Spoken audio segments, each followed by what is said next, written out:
What is going on, guys? Money Webby here, back again, week 7 with my favorite tournament plays, some GPP options, some guys to pivot to for some lower ownership plays.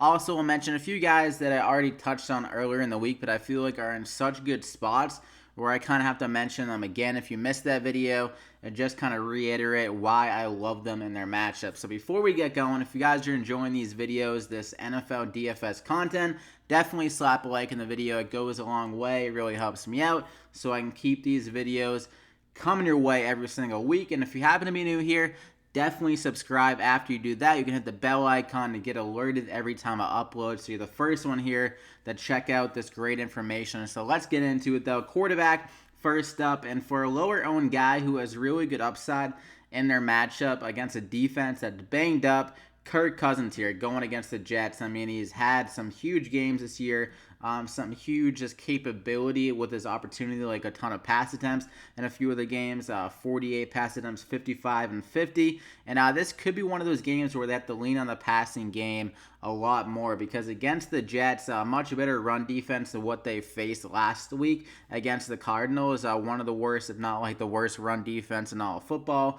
They got ran over by Latavius Murray, but prior to that week, they weren't able to get anything established on the ground. So I think that could happen again here, where they really struggle to run the ball and Kirk Cousins kind of exceeds 40-plus pass attempts or something like that. And the Jets secondary really banged up. They're going to be without their top cornerback, Kenyan Johnson. Also their slot cornerback, Buster Screen, which could really free things up for a guy like Adam Thielen. And also their safety, Marcus May. So a lot of guys missing from this Jets defense, primarily, like I said, the secondary, which will free things up in the passing game, and Kirk Cousins can get over like 300 yards, a few touchdowns, so a really good option there, really good upside, and he's going to be underowned, I would imagine, in that matchup. And for my second guy, Cam Newton, I already mentioned him earlier this week, but the same thing kind of goes. The upside is just a little bit more than he normally has, because the passing game should be more effective against an Eagles secondary that hasn't been very good this year. So that really adds to his floor and upside. And also, we always know he has that rushing ability where he can get like 30 to 40 yards rushing, and also can pound in the touchdown in the red zone kind of opportunities. So this game could turn into like an underowned kind of overlooked shootout, as the Panthers secondary isn't very good either. And the Eagles, they run a fast-paced offense, a lot of plays, so that will allow this Panthers offense to be a little bit more just a little bit more ability to get some more plays in this game. So some more opportunities for Cam Newton to get that upside and some more DraftKings points. So really good value at 5,900, and his ownership is not going to be that crazy. So that's my second quarterback. And for my final guy, another guy I mentioned, but there's not as many guys on this slate for quarterback that I absolutely love. They're going to be extremely underowned, but a guy I'm still feeling good about is Joe Flacco, because the same thing goes here. This is one of those games where the Ravens should be a lot closer with their opponent. The last 2 weeks have kind of been defensive battles against the Titans. The Titans couldn't do anything in offense, and also the same thing kind of happened with the Browns in this game. But still, Joe Flacco, another guy that had a ton of opportunities. He could have had a much bigger game if he was able to connect a little bit more with these pass attempts. He had 56 pass attempts in this game, but he's going against probably one of the worst passing secondaries so far in the season. The Saints have been kind of had some really off and on coverage. They've allowed guys to break free a lot, and that could happen with a guy like John Brown and even Willie Snead over the middle of the field. Willie Snead might have a little bit of revenge on his mind coming from New Orleans last year, but still, Joe Flacco, like I said, it's going to be a closer game here, some more opportunity for some more fantasy points, and when it's kind of in these neutral kind of situations for the Ravens, where they're within 7 points or up by less than 7 points, they're passing the ball the fourth most on average of every offense. So they are pretty pass heavy, and the Saints run defense has actually been pretty stingy this year, so that could make them lean on this Ravens passing attack a little bit more. They kind of have some underrated weapons. Like I mentioned, Snead is really reliable. Crabtree isn't bad besides the drops, and John Brown has been really good this year. So 5,400. Doesn't need to do that much to return value, but the opportunity is definitely there in a game that could turn into a shootout. I mean, we know that the Saints offense is very high-powered, and the Ravens defense hasn't been tested to this capability, I would say, yet. So they could break down in this game and kind of make the Ravens be more pass heavy. So I really like Flacco as a value guy, and it could go underowned. So those are my three quarterbacks: Flacco, Newton, and Cousins. And now for running backs, like I mentioned with the Saints-Ravens game, it does have the ability to turn into a shootout with every Saints game. Like we could get some really big plays for a guy like John Brown. They could score quickly and just have the Saints offense on the field a lot. So Alvin Kamara, he had an extremely bad game, probably the worst game of his career. I didn't look back on last year. I know he got hurt in like one game. He got concussed in the first quarter, but I feel like he never had this bad of a game last year. But there was a lot of different things kind of going into why he had that bad game. First off, it was a really bad game script. The Saints were up like 30-something to like 9 in the third quarter. So there was no reason to really run Alvin Kamara more when they got a guy like Mark Ingram. Coming out the suspension, he was fresh, and Kamara was getting a ton of touches the first couple weeks. So they kind of as a smaller back too. He's like only like 210 pounds or something like that. You definitely don't want your future kind of back to be getting that much work. So there was no reason for him to keep on going. But like I mentioned, this game could definitely be close. Some more points, and when the Saints are kind of in these close kind of battles, it seems like Kamara is always the guy that's leaned on compared to Ingram. So, and also another part of this is that the Ravens have some really good cornerback play. They can limit guys like Michael Thomas. We just saw Ted Ginn Jr. go on the IR, so they could limit a guy like Traquan Smith, who was a rookie. He could have some growing pains in this kind of matchup, so they could use Kamara as more of their receiving threat that we know and love him as, compared to like last week where he was only granted 4 targets. So we could get closer to those like 7 to 10 targets that we've seen a few times already this year and just throughout his career. So at 8,500, he always has that blow-up potential, and on the road, Drew Brees can be a little bit worse, as we've seen throughout his career, and recently, they were leaning on him a lot more in this road game against the Giants, where he got, 24 touches and over 180 yards and 3 touchdowns. So it could be Kamara game here, and he could have a really good game. They're coming off the bye week, should be rested up, and they can give him a heavy workload. So 8,500. Definitely a good little pivot play from guys like Todd Gurley and Ezekiel Elliott, who I think will be really popular. I definitely love Zeke, but that's kind of the ownership kind of aspect of things. Could make Kamara the better GPP play, and why I'm recommending him, just because of that lower ownership for a guy that has huge potential. And for my second guy, mentioned him earlier in the week, but Tarik Cohen, same thing stands. Really good matchup for him. He's really shifty, just a quick guy, and the Patriots kind of struggle with these kind of guys, the ones that can just hit the edge and just kind of make some plays out of nothing. Like a guy like Jordan Howard, I feel like won't be able to do much against his Patriots defense because they have really good discipline. They kind of stay to their gaps, and a guy like Howard I don't think he can make much of this matchup. So it strikes me as another Tarik Cohen game, and he's already been trending up with the snaps around 50% over the last 2 weeks, and they could easily get down in this game. I mean, the Patriots are a really good team. They've been taken into some solid teams, like they beat the Chiefs last week, so the Bears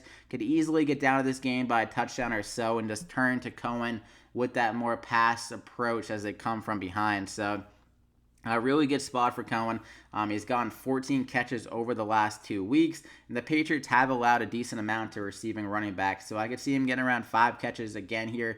Great for PPR, and have a good week. So 5,100, really solid play there as my second running back. And for my third guy, he could be pretty chalky, but his price is just way too good to turn down from me. I tweeted out about him. Kenyan Johnson. It looks like Theo Riddick is going to be out for this game. He missed all 3 practices this week. I haven't seen him be officially ruled out, but I'm guessing he's going to be, I guess it just said he's been ruled out actually. So if he's ruled out, he is ruled out. So Kenyan Johnson has an extremely good spot here. He's going to be getting the third down snaps most likely, and that adds some more receiving potential to his plate. So I think he can get around like 5 catches in this game, has that kind of safety of 10 to 15 rushes as well. So he can get around 20 touches in this game, and at 4,500 against a Dolphins defense that has struggled against some running backs.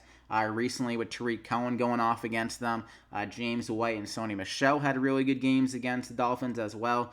And just he's looked really good this year running the ball. So there's no reason for the Lions not to lean on him in this game. Down their best receiving back. So a really good spot for Kerryon Johnson. Upside is definitely taken to a new level with that receiving ability. So, and also the Dolphins, they've allowed the third most receptions to running back. So just another reason to love Johnson in this spot. So 4,500, I'm going to bite the chalk with him. I don't care if his ownership is like 100%.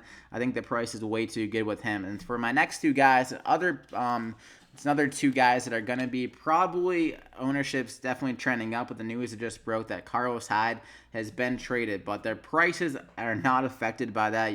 DraftKings not going to be able to go in and change their prices. So Duke Johnson at 4,000 here, going against Tampa Bay.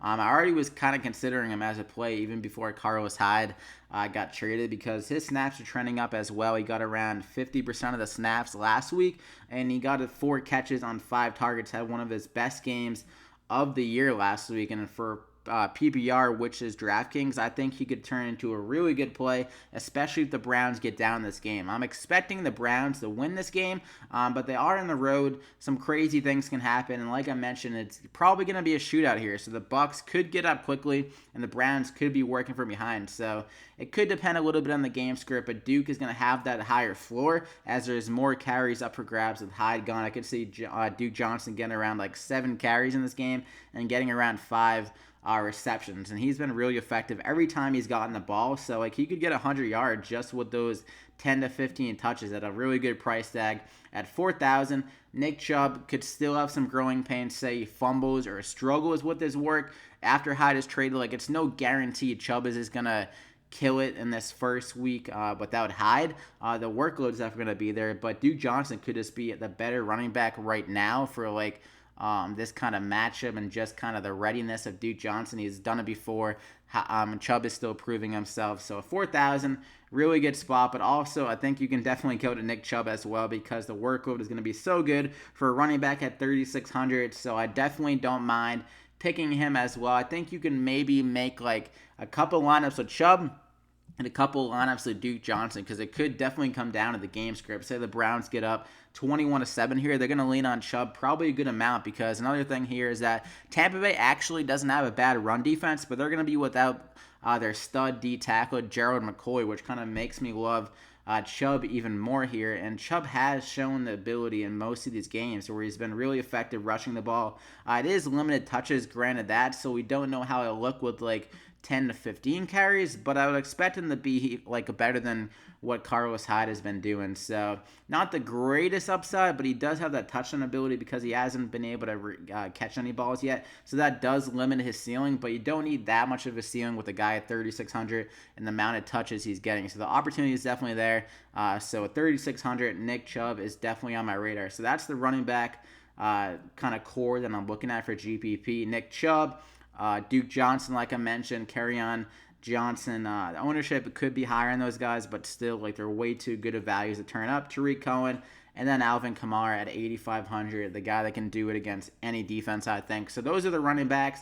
And now for wide receiver. This is the kind of a really just a contrarian kind of play, I think, because Adam Thielen, I think, they're projecting him to garner the most ownership out of any wide receiver for good reason. I mean, they're a slot cornerback for the Jets. Is not very good. He struggled a lot last week, and in particular, and Thielen's been on a hot streak of what has it been, like 6 straight games with 100 yards or something like that crazy. He might even be more than that, but I know he set the record for most games in a row. 100 plus receiving. So there has to be, you'd hope for some regression in this game. So I think a pivot to Stephon Diggs is definitely a thing that could turn out profitable on this week.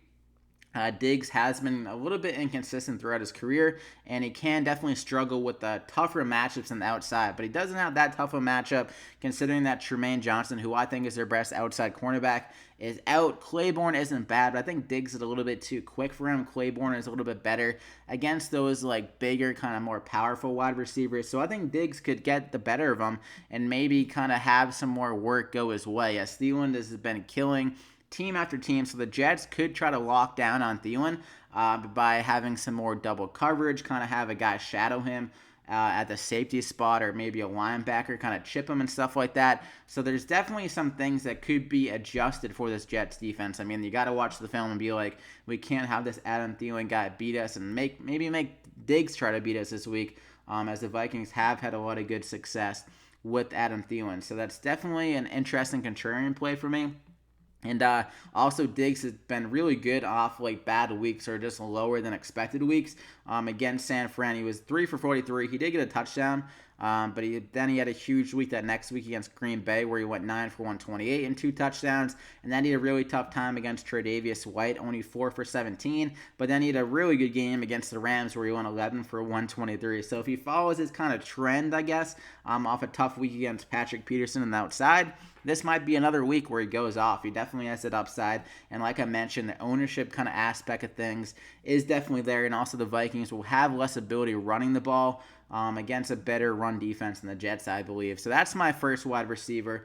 Like the ownership on him. And for my second guy, John Brown, mentioned him earlier this week. But another thing that I kind of thought about over the course of the week is that Marshawn Lattimore, normally he doesn't shadow that many guys. Like, I don't think John Brown is really a type of wide receiver where he'd get a shadow coverage. So I'm expecting Lattimore to stick to his side. He generally plays as the right cornerback, and that's where Crabtree has generally been lining up this year. So I would expect Crabtree to kind of see some more Lattimore in this game. So that's really good for John Brown's upside, as he'll be matching up with Ken Crawley, who has been terrible in coverage this year. We've seen guys go off against him like Deshaun Jackson. Calvin Ridley had a huge game. And also John Brown, his opportunities has been so good this year. He has the third most air yards among all wide receivers behind guys like Julio Jones and DeAndre Hopkins. So some really elite territory just for opportunity. And at 5,700, he can return a lot of value on this matchup because he has a huge big play potential and huge upside, as we've seen this year with 23 points against Pittsburgh, 19 against Cincinnati. I think he can get over 20 again here against the Saints. So that's another good option. John Brown there. And for my third guy, another guy that I mentioned, but Jermaine Kearse here at 4,100 against this Vikings secondary. They just lost their slot cornerback, Mike Hughes. He went to IR. So that's going to open some things up for Jermaine Kearse, the guy that's going to be slotting into the slot with Quincy and Enunwa out in this game. So this is a really good matchup compared to guys like Robbie Anderson, who could definitely struggle with Xavier Rhodes on the outside. And I think that Kearse could easily see around 10 targets again in this game. And he was really good against a solid cornerback last week in the Colts in the slot, Kenny Moore, who's actually been really good this year. So I was kind of surprised by that. But Kearse, he's been pretty good as a New York Jet whenever he's gotten the opportunity. So this is definitely a matchup where he can get the opportunity. And the Vikings have allowed a lot of the slot wide receivers. Like we saw in that Thursday night game, we saw Cooper Kupp go bananas. He was like, 10 for 160 or something crazy like that. He just went off in that game. So Jermaine Kearse at 4,100. His ownership isn't projected to be that high, probably because of name. He's not a very exciting player like Jermaine Kearse. I don't just kind of get excited when you say his name, but the price is just so good, and the opportunity is definitely there against the Vikings defense that struggles a lot against slot wide receivers. So I'm going to take the value and really get that GPP upside at the price of 4,100. For my final guy, Devin Funchess here. I mentioned that Cam Newton, the Panthers offense, will have to lean more in the passing game here. So that means Devin Funchess should be a guy that's turned to. He's had some really solid, consistent, kind of underrated performances this year, like 18, 16, 14, 3 of the last 4 weeks. So he definitely has that opportunity. And if they get down in this game, which they could, they're on the road against a solid Eagles team, the reigning Super Bowl champs. Funchess could definitely be the one that they go to a lot more than normal here. Mike, maybe not a lot more than normal, but around like 9 to 10 targets, which adds a little bit more upside to his play because the Eagles' outside cornerbacks, Darby and Jalen Mills, have really been struggling. That's kind of been where the Eagles have been beaten the most, is with those outside wide receivers. So Funchess, on paper, he is the best matchup in this Panthers offense. Now, 5,300 definitely has the upside to return value and get around 15 to 20 DraftKings points here. And his ownership is not going to be that high, I would imagine, here for the Panthers and just on DraftKings. So that's my final wide receiver. You got Funchess, Kearse, John Brown, and Stephon Diggs. And now for tight end, flip the page of my notes. Jordan Reed here. He's been very disappointing. I expected a bigger year out of him. The targets have been pretty solid. It's just that he hasn't been able to reach that upside. I mean, he hasn't been bad. That Saints game was kind of disappointing. And last week, I expected a lot more out of him in a good matchup against Carolina. It's just that I think Alex Smith, when I was watching, he kind of misfired to Jordan Reed a good amount. So maybe they're working that chemistry during the practice this week. going against a Dallas team that has really good outside cornerbacks, and that could funnel things in back to Jordan Reed again in this game. So I could see him getting around 8 to 10 targets again here and be a little bit more efficient with those targets. So really good spot for him, I think. Also, Jamison Crowder is going to be out again for this game. And normally when Jamison Crowder is out, Jordan Reed does really well. So let's see if that pans out in this game. I'm hoping it does. At 4,800, it's a solid price tag for a guy of his ability. The Redskins have really been underutilizing him for the most part this year, I think. But they did kind of design the play to kind of use Reed as a decoy and getting Vernon Davis open for like a 30-yard touchdown. So maybe they go back to something like that, where they kind of used Vernon Davis as like a decoy and then kind of get to the Jordan Reed, just because he's kind of been out of the picture, so maybe teams will kind of forget about him, hopefully, in this matchup against the Cowboys, and he has had some good success against the Cowboys in his career. So that's my first tight end there. Definitely has the upside, and these other guys above him are going to be garnering most of their ownership. So if, like, say, Ertz has a bad week and Gronk kind of struggles, if Ebron could get hurt by the game script here against Buffalo, and Kittle could struggle. I mean, San Fran's offense is kind of bad, so like all those guys do have besides Ertz, I think these three guys could have a really bad week, and then Jordan Reed could be the lower owned guy that returns the most value at 4,800 and kind of gives you a good leverage point there against the competition. And for my second guy, he's probably going to be the highest owned tight end, David Njoku, but I felt like I had to mention him. I'm going to bite the chalk with him in GPPs just because his matchup is the best on the slate. Really good price tag of 4,200, and I think he'll be able to get a lot of targets again here. 12 and 10 the last 2 weeks, running a ton of routes, like top 5 in routes run by tight ends the last couple of weeks. Targets are probably top 5 for tight ends the last couple of weeks. He got a nice red zone target last week, a nice jump ball. He definitely has that athletic ability to continue that here. They really don't have a red zone threat outside of Jarvis Landry, so he could see another red zone target easily in this game. Like I mentioned, it's going to be a shootout, I think, so I'm going to bite the chalk with him at 4,200. And then on the other side of the field, O.J. Howard, like it's the battle of the athletic freaks. I think he could have a really good game here. For Tampa Bay, he's been outplaying Cameron Brate like the whole entire season. So there's no reason for Tampa Bay to keep him on the field. To not keep him on the field here again. He'll probably be a red zone option for Jameis Winston, as I mentioned earlier in this week. Winston loves to target tight ends in the red zone. He got Cameron Brate a lot of touchdowns in the past. He got O.J. Howard a touchdown last week, so could definitely be effective in a high-scoring atmosphere here. Against Cleveland, which does have Denzel Ward, which is solid on the outside, so he could limit Mike Evans a little bit and maybe free things up for O.J. Howard in the middle of the field. So that's my final tight end. Howard, Njoku, chalky, but way too good not to mention, and then Jordan Reed. And then for defense here, the Jaguars, mentioned them earlier this week, but Houston's offensive line is terrible. They probably can't block me off the edge. But this Jaguars defense, they just killed the Houston Texans last year. They got 10 sacks against them.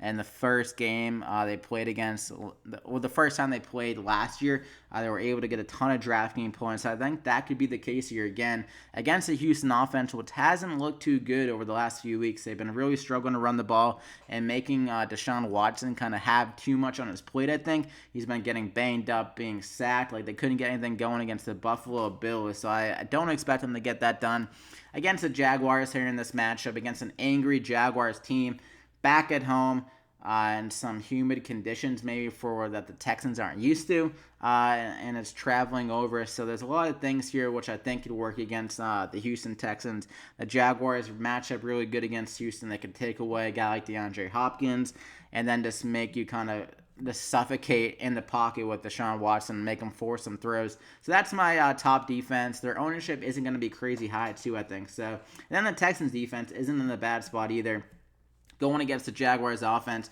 that has looked really bad as well. And they've been playing pretty well over the last few weeks, 27-13. A nice little price tag at 2,800. Blake Bortles has looked terrible the last few weeks. And the thing is, with this Jaguars offense, they just traded for Carlos Hyde, which I mentioned. So maybe they're trying to get that running game more established. But that's not really going to work against the Texans because they do have a pretty solid run defense. The way you beat the Texans is with the passing game. So this isn't really a good matchup for the Jaguars either in offense. So I think the Texans J.J. Watt and Clowney can get after Bortles, make him throw a pick or two, maybe strip him and stuff like that, so get some turnovers there.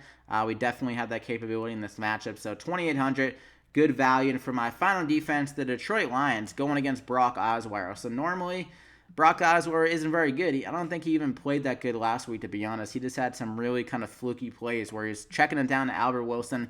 Then Albert Wilson looked like Barry Sanders after he caught the ball, breaking tackle after tackle. So in this matchup, I'm against the Lions. I could easily see the Lions getting up in this game and then kind of making Brock Osweiler beat them by taking away the run. Hopefully, you would think they would do that.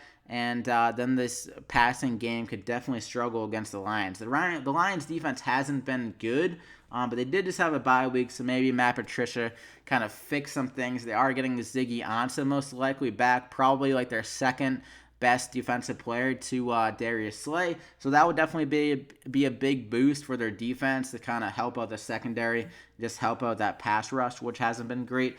So this is definitely a spot for them to get back on track against Brock Osweiler. But against Brock Osweiler, who had a fluky week last week, I don't think he'll be able to get it done yet again here. I mean, he is still one of the worst quarterbacks in the league. So at 2,400, really like the price tag here for the Lions. Really good upside. So I'm going to go ahead, and that's my final defense. Lock them in there. So those are the defenses. You got the Jags, the Texans, and the Lions. And you got all your GPP plays there. So I hope you guys enjoyed it. You can definitely mix and match some more chalky guys, like I mentioned, with Kenyan Johnson, and then you can match him with maybe an Alvin Kamara, like I mentioned. So you're getting a little bit of both worlds. You're getting a guy that has huge upside at a lower ownership, and then you're getting a guy that's going to be highly owned, I'm guessing, but still way too good of a value. So definitely kind of mix and match some things, and then you can throw a guy like Jermaine Kearse in there. So there's definitely a lot of ways you can attack this slate, but I hope you enjoyed. Slap a like if you did. Subscribe if you haven't to the channel to continue to get this good content and to support me. I hope you guys enjoyed it. You can comment any questions down below. You can follow me on Twitter at MoneyWebby. So good luck. I hope you guys finish high in GPPs, take home some money, and we'll see you back here again next time.